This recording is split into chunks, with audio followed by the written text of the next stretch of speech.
ची तुम्हाला इन्फॉर्मेशन सांगतो। आम्ही जो सिंहगड बनवलाय तो सिंहगड पुण्यापासून 28 किलोमीटर अंतरावरती आहे आणि हा जो सिंहगड आहे ओरिजिनल त्याची उंची समुद्र सपाटीपासून 4320 फूट उंचीवरती आहे हा किल्ला। आणि या किल्ल्याला मुख्य 2 दरवाजे आहेत, एक तर आहे कल्याण दरवाजा आणि दुसरा आहे पुणे दरवाजा। या किल्ल्यावरती 2 बुरुज पण आहेत, कलावंतीन बुरुज आणि झुंजार बुरुज। तसंच या किल्ल्यावरती राजाराम महाराजांची समाधी, तानाजी मालुसरेंची समाधी, अमृतेश्वर मंदिर, कोंढाणेश्वर मंदिर आणि 2 तलाव देखील आहेत ज्याच्यामधलं पाणी संपत नाही कधी। आणि तसंच त्याच्याबरोबरच 2 पाण्याचे टाकं पण आहेत, ते इकडे आम्ही दाखवलेले नाहीये। म्हणजे हा जो किल्ला आहे तो इतिहासामध्ये खूप सिग्निफिकंट आहे, कारण की या किल्ल्याचा इतिहास पाहता 1300 पासून इसवी सन 1300 पासून आजपर्यंत म्हणजे 700 वर्षापासून हा जो किल्ला आहे तो उभा आहे। आणि हा जो किल्ला होता तो सर्वप्रथम जो महादेव कोळी समाज आहे जो या किल्ल्याच्या आसपास राहतो त्यांच्याकडे हा किल्ला सर्वप्रथम होता।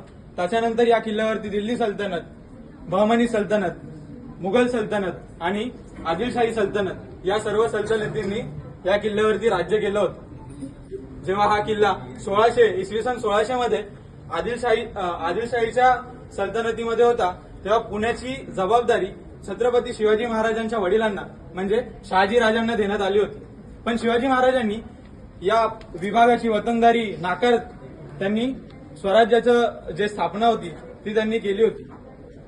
त्यानंतर शिवाजी महाराजांनी हा जो किल्ला आहे सिंहगड म्हणजे त्यावेळेस या किल्ल्याला कोंढाणा म्हणायचे, हा किल्ला 1647 मध्ये त्यांनी स्वराज्यामध्ये परत आणला शिवाजी महाराजांनी।